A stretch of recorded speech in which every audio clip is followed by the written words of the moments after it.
Hello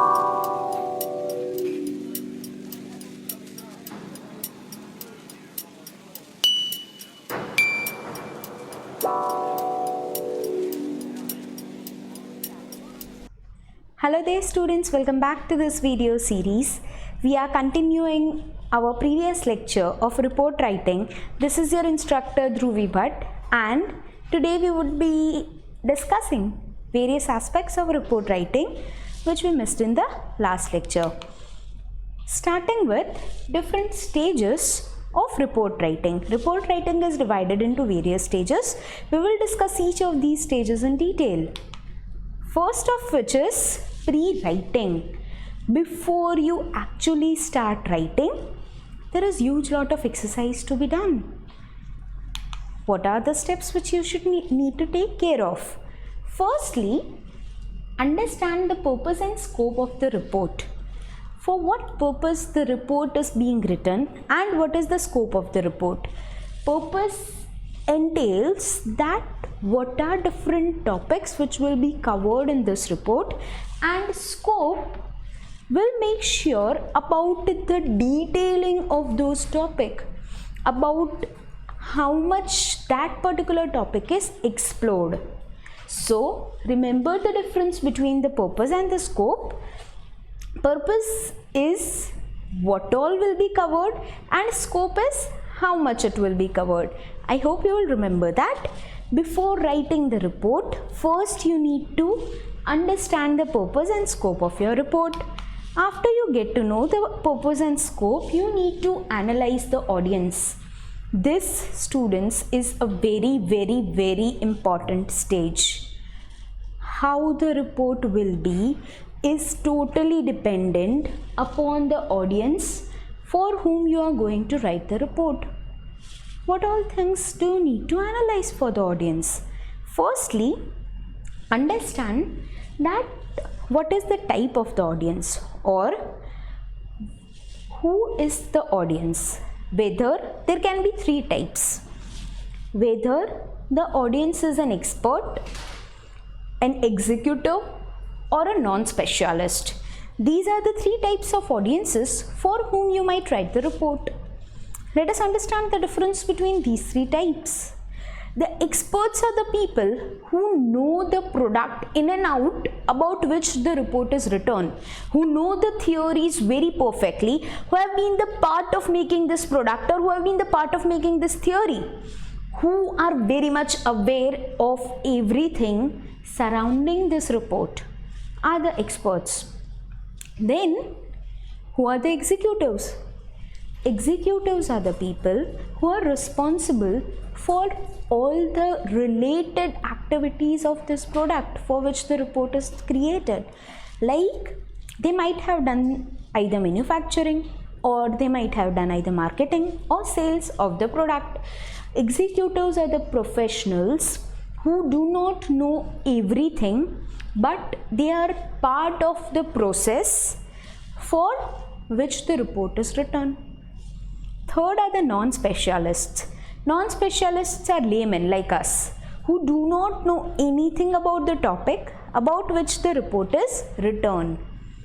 For each of these different types of audiences, you might have to write different varieties of report. Okay, students, before writing the report, you need to make sure that you know some of the things regarding your audience.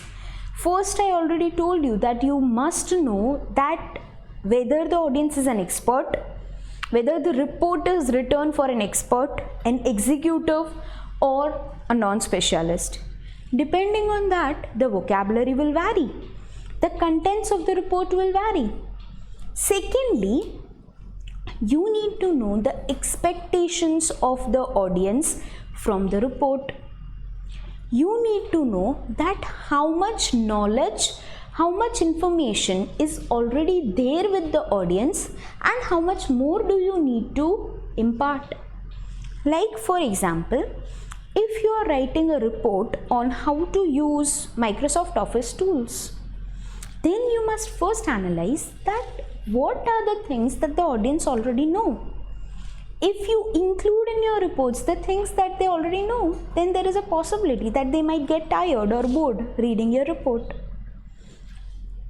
And if there are some people who know everything and some of them who do not know anything about Microsoft Office, then again this will lead to a problem. Here you are on crosshairs. If you do not include that information which is not known by some of the people, then that particular audience will be neglected and they would not be very happy from your report. But if you include those informations, then our other part who already know the information and who are experts will feel that you are writing too much inside the report. It is a very crucial matter to maintain a proper balance when variety of audiences are involved. If you are making a report for different people, for variety of people, then you need to make sure that this report must take care of needs of each of these peoples, must take care of what each of them know or do not know. One way is you can just write a separate section for each type of audiences. You may tell that experts may skip this section. This is just for further details on this particular topic. So this can be skipped by experts. So the report will have both the things, one for the non-specialists and also for the experts. They can skip the things which are for the non-specialists specifically. One more thing which you need to take care of is the demographics of the audience included. Their age, their gender, their race, their nationality.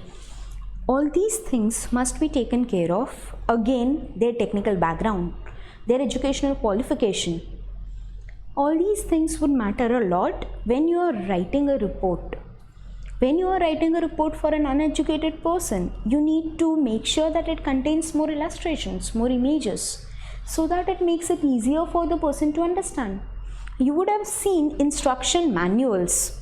These instruction manuals contain very good pictures and very elaborate pictures of all the electronic devices, so that all the variety of people of different educational qualifications, of different age groups, each one of them can understand that thing. Making a report for varied audiences is a very challenging task, but you can fulfill that challenge. Just know your audience before writing the report. As simple as that. Moving forward, in pre-writing, you need to investigate your sources of information. You need to gather information before you just sit down and write. Just as I told you that in oral presentations, you need to gather information before making or giving out an actual presentation. Here too, you need to gather information before making an actual report. There is no meaning if you just sit down and start writing a report and you do not have any information at hand regarding the topic. What can you do to gather this information? Students, depending on the topic, there are two types of sources of information which you can tap. First are the primary sources of information. You can take interviews of different people. You can call some of the people to get information, or you can have a face-to-face question-answer round with different executives, with different people, with different scientists who are having in-depth knowledge of the topic of study or the topic of your report. The second source of information are secondary sources. Secondary sources are the sources which are already available to you. You can make use of the best source of information, internet, Google it. You can make use of books, different publications, different research papers, etc. You can make use of past information for your report. Moving onwards, after you investigate the sources of information, you need to organize the material. You already have your raw material at hand. Our next step is to organize this material very properly. There are different ways in which you can organize this material. First is in order of the occurrence of the events. Your report can be based in chronological order. I hope after seeing all my previous video lectures, that's quite an assumption. I hope after seeing all the video lectures, you would be knowing the meaning of the word chronological. Chronological order means in order of the sequence of time period in which the event has occurred. You can organize the material according to the time period in which that particular event occurred. The second method of organizing the material might be in increasing order of importance. You can start with a least important topic of information and move further with more and more important information, and you can organize the material in a way. Our third way in which you can organize the material is using a combination of both chronological order and ordering it in means of importance. You can collaborate both these things in your report, where some of the things are arranged in chronological order and some of the things can be arranged in terms of importance of the events. Okay, generally this is in decreasing order of time period or a descending chronological order. What to do after you organize the material? The last step is you make a very good outline for your report. This outline must be very well formulated. Okay, how you can make a good outline? Make an outline so good that it can serve as a table of contents for your original report. The outline will consist of words or phrases. Properly number these words or phrases. You can use different numbering systems like Roman numbers, like alphabetical numbers, or you can use decimal number system, which is the best system, and you would have seen it in many books. The main topics are titled as 1, the subtopics titled as 1.1, 1.2, 1.3 and so on. Make an outline and make it so strong, though you have to spend a little amount of time in making this outline perfect, but make sure that you make it perfect. Make sure that in your outline you use the phrases which are grammatically similar.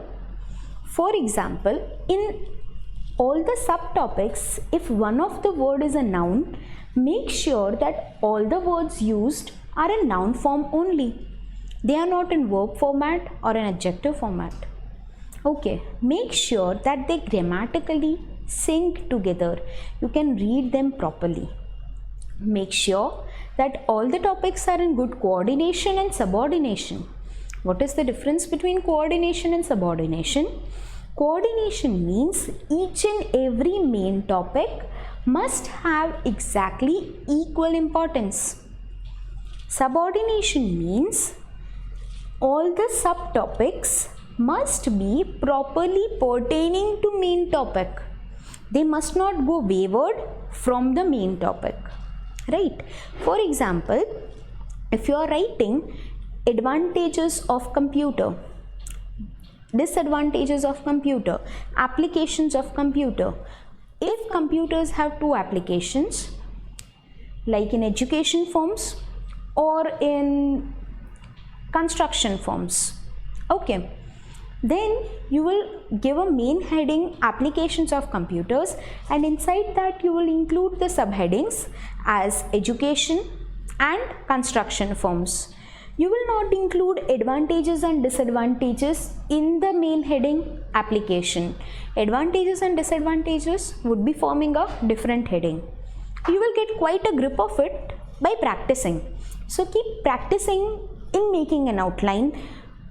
Nicely read and reread it and edit it before you make a final outline. Make sure that you avoid repetition. For example, if your main heading is education, then do not give subheadings as primary education, secondary education, higher secondary education. It is senseless. If your heading is education, then inside the subheadings you will just write primary, secondary, higher secondary. As simple as that. Use these tips when you are making an outline and you are good to go. Moving on towards the second stage, as I promised, I will discuss with you the structure of reports, specifically of the manuscript reports. All other reports we discussed, all other structures we discussed in our previous lecture. Today we are left with the structure of manuscript report.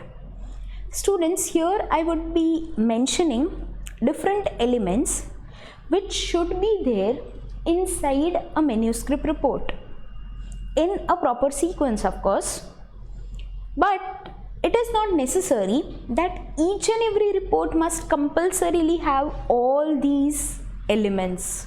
You may or may not omit some depending on the usability of the report, depending on the length of the report, depending on the audience of the report. You might or might not use some of these elements. That is totally okay.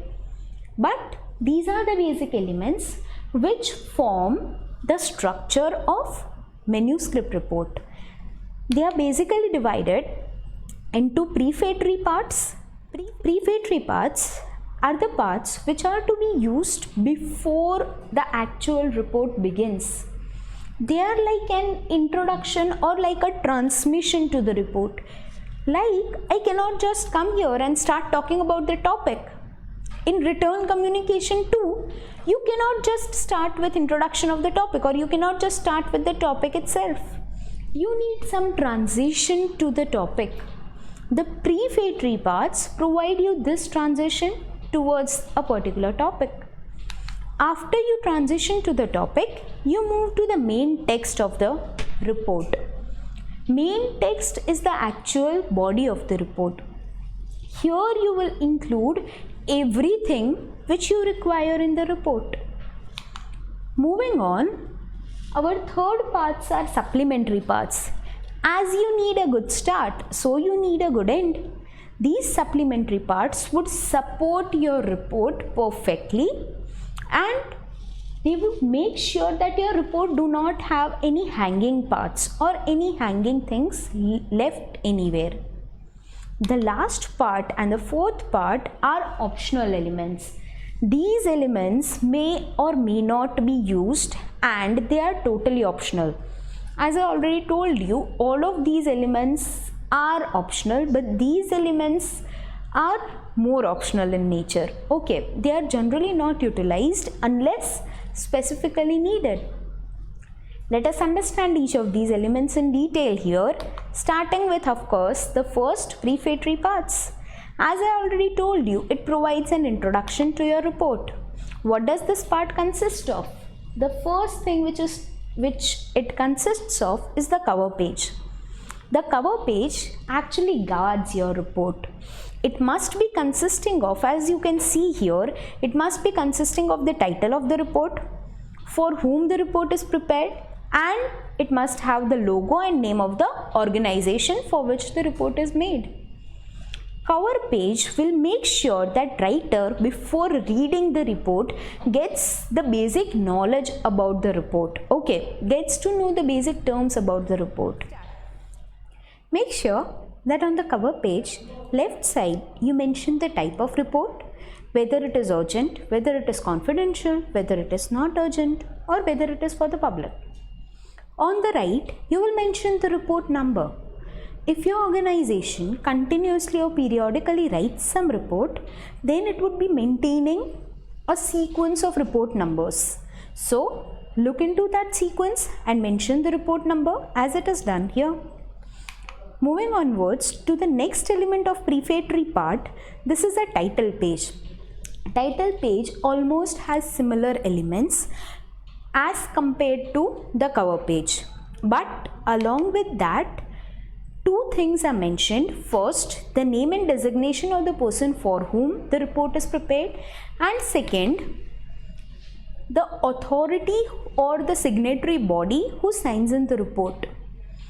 Many a times before the report being distributed, it needs to be approved by some body or signatory authority. Here you will mention that who is going to sign it before distribution. Moving forward to the next part, that is certificate. This element showcases that this is the work of originality. This is to certify that whatever report is made beyond this point, that is an original work and is signed by a proper person. Moving forward to the next element of prefatory parts, which is acknowledgements. Acknowledgements is where you would thank different people for being a support for you to write this report. This support can be actual physical support or just a moral support. You will thank different people who have been an integral part for which you have returned this report. Do not just use the monotonous tone that thank you to this, thank you to this, thank you to this. Do not thank or do not write acknowledgements in this way. Again, do not use cliches like first I would thank this person, second I would thank this person, third I would thank this person, or thank you to following persons 1, 2, 3, 4, 5. This looks very impersonal. Try to write a personal note of thanks for each and every person. Like you can start sentences like it is inadequate to thank this person, or I would like to offer my hearty thanks to this particular person, or I am obliged to my professors who helped me during this report, etc. Use different sentences while you are thanking different people and make sure that you thank them with a personal note. Do not just list them down or use cliches. Moving onwards, our next element is table of contents. Your outline can get easily be converted into table of contents if you have made a proper outline. Many a times you just need to write page numbers in the outline topics which you have mentioned. But if your outline is not good, you will have to draft your table of contents very properly. Here too you will use the same fundamentals as I taught you while you write the outlines. It would be consisting of the main topics, the subtopics and the page numbers where you can find these topics. Moving forward, next element is list of illustrations. Table of contents would be having a navigation just to particular topics. To navigate to particular illustrations, now what are the illustrations? Everything except tables, like all the visual elements, except tables like charts, graphs, maps, images, etc. All these are illustrations.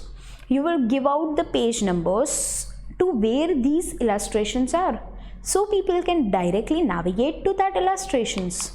Our next element is abstract. Abstract is the soul of the report.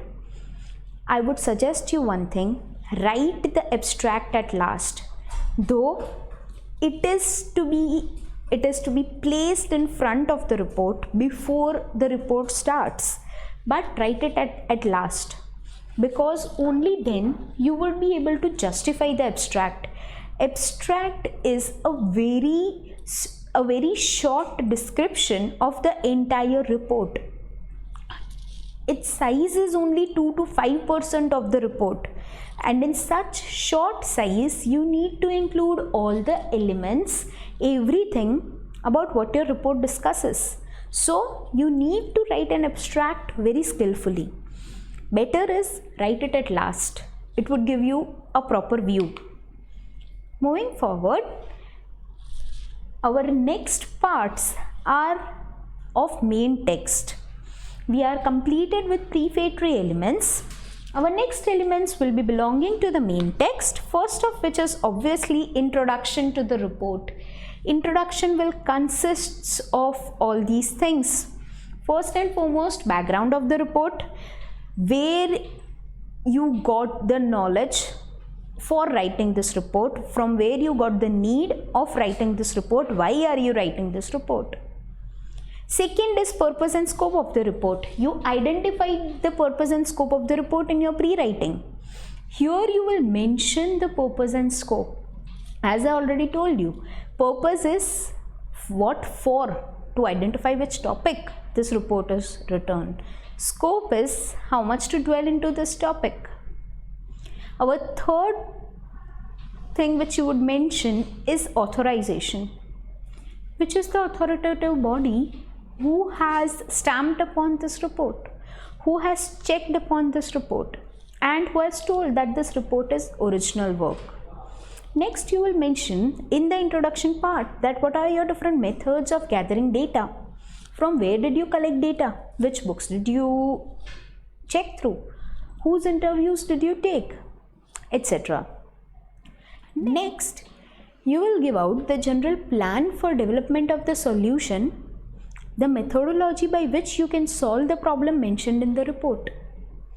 Lastly, in the introduction part, you will mention that how this report is organized and how to check through this entire report.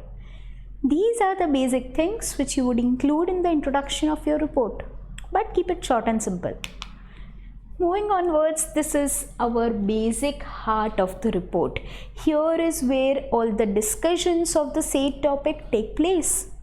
Here you will discuss and analyze the problem at hand. You will find out different solutions, different things. You will include inside different illustrations. You will include inside different tables of comparisons. You will include inside different discussions, different citings and everything. Here is where the actual discussion takes place inside the body of the report. Lastly, you will conclude your report. Okay, you will conclude your report and there is nothing new introduced in this position. Conclusion consists of just your opinions. You will not suggest anything here. These are not your suggestions. This will consist just about your opinions about the said subject. You will apparently conclude in some lines that what is the gist of your report or what are the findings of your report. You can use numbering format or paragraph format for writing the conclusion. It would be better if you use numbering format for writing the conclusion if your conclusions are many, so that people can easily identify from the list of your conclusions. Make sure that your conclusions are very precise and they actually give you the entire essence of your report. After conclusions, you are left with one thing, which are the recommendations, which are the future recommendations from this report. If someone is carrying forward this report, what they should do? If some actions need to be taken in accordance of this report, what are those actions? Recommendations are basically of three types. Firstly, the recommendations are tentative. Tentative means you can recommend without, here you recommend without any specification that whether these recommendations should be compulsorily followed or not. It's okay if these recommendations are not followed. The second type of recommendations are conciliatory recommendations. Conciliatory recommendations are ones for the reader, which the reader must be following. Okay, again he may choose not to follow, but it would be beneficial and in essence it would be more effective if the reader follows those recommendations. Aggressive recommendations must be followed. These are the recommendations which need a quick action. So this action must be immediately taken. These are different types of recommendations. Let's start with talking about supplementary parts. As I told you, they are supporting actors. They just supplement the major elements which we have discussed till now. Which are the supplementary parts? First is appendix or appendicitis. They would consist of those topics which actually do not fit in your report but are an integral part of the topic which you are covering. This particular topic is not able to fit somewhere in your organization part of the report, but this topic must be known by the readers to understand your report. That can be mentioned in appendix or appendicitis part. Next element is references or bibliography. It is a general tendency that people mix both of these and they think that references and bibliography are the same. They are not. Bibliography are different citations which Bibliography consists of different books, different web platforms, different research papers which you have studied for gathering information, but you have not taken anything from that as it is. You have not copy pasted anything. Then those things you have just used these links for better understanding of the topic. Then they would fall in bibliography. But if you have cited something from somewhere as it is without any change, without your input inside it, then it would go in references. If you have quoted someone, if you have used data from somewhere, all these would fit into the references part. Moving onwards, the next supplementary part is glossary. Everyone knows this. The technical terms in your report would be mentioned here along with meanings to make it easier for others to understand. Let's move on to the last parts, which are optional elements. Which are the optional elements? The first is frontispiece. Frontispiece is an image or a digital map or a digital picture which is there before the cover page.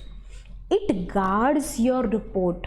Okay, for example, if I am writing a report on website building, then I would create a very good picture of website and print it and stick it in the front of the report.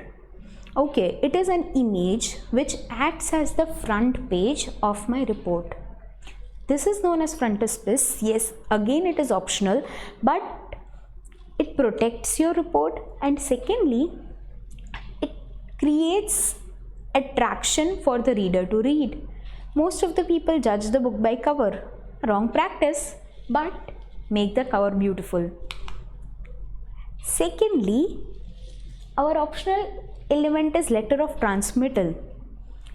Letter of transmittal is a letter which transmits to the report. It is a written format of how I hand over the report to someone. Like if I am writing this report for some specific person, then in letter of transmission I would start with, as a response to your request for this report, I am writing this report, and you would use words like we as you requested. You would be using nouns like these where you are actually transmitting the report to someone, you are actually giving the report to someone. This should be very clear from this letter of transmittal. Moving onwards, our next optional element is copyright notice. If you want that your work should not be published or utilized by any other people, and if you want sole proprietorship on your report, then you will write this copyright notice in front of the report. Copyright is something which can be used for protecting all the tangible elements. You can use copyright notice to protect your work of intelligence. Okay, this notice will ensure that no one else can without your permission use any data from this particular report. Next optional element is preface.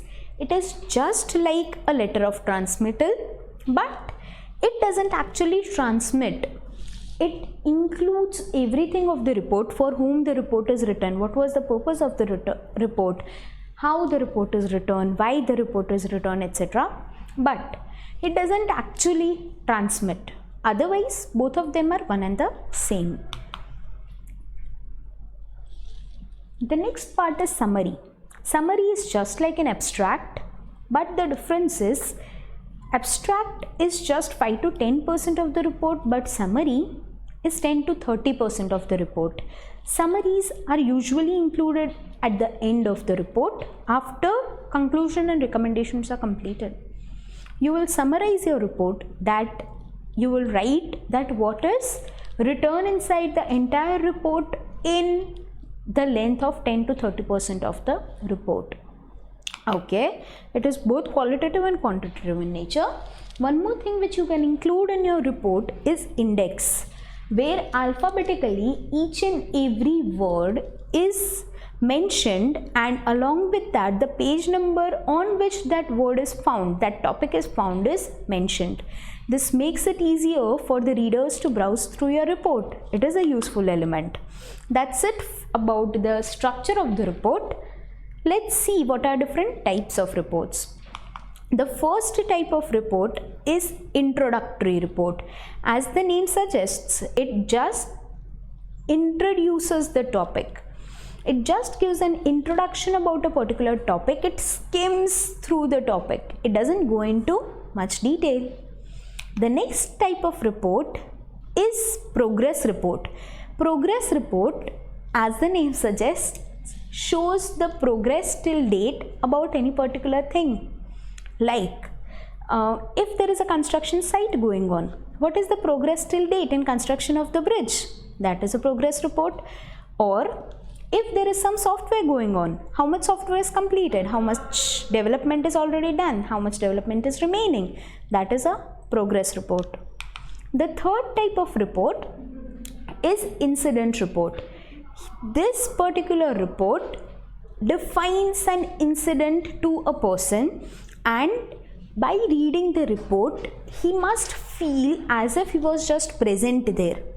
Like if there is some incident of a cultural festival in the organization, so report on the recent cultural festival is also an incident report. The next type of report for you is feasibility report. If you want to establish a new venture, then before finding this venture you need to write a feasibility report, that how profitable it would be. Before making a software, you need to write a feasibility report, that how good the software will be and how much you can indulge in to make this software, how much it is technically and professionally possible. Feasibility report will actually include that is the particular project, a particular thing, particular venture actually possible and profitable or not. Moving onwards, our next type of report is marketing report. Marketing reports are just like feasibility reports. Difference being, in marketing reports, you would more be focusing upon what would be the marketing strategies, how you would market the particular product or project, what are the strategies, what are the techniques you would use, how you will do advertising, etc., how you would do sales. Next type of reports are laboratory test reports. Okay, in these reports you would mention that what are the results of different experiments which you have carried out. So these are laboratory test reports. The last type of reports are project reports. As students, you would be facing this challenge in different semesters. Project reports are generally made by students. At the end of the project can be 15 days long, 2 months long, or an entire semester long, or an entire year long. But the project can be submitted only if it has a valid project report about what you did in the project, how you did it. So project reports also are used by academicians only, but they are very useful. That was all from my side, students. That was all about reports. I hope you would write amazing reports in your projects. Thank you so much for such patiently listening to me. Until next time. Bye-bye.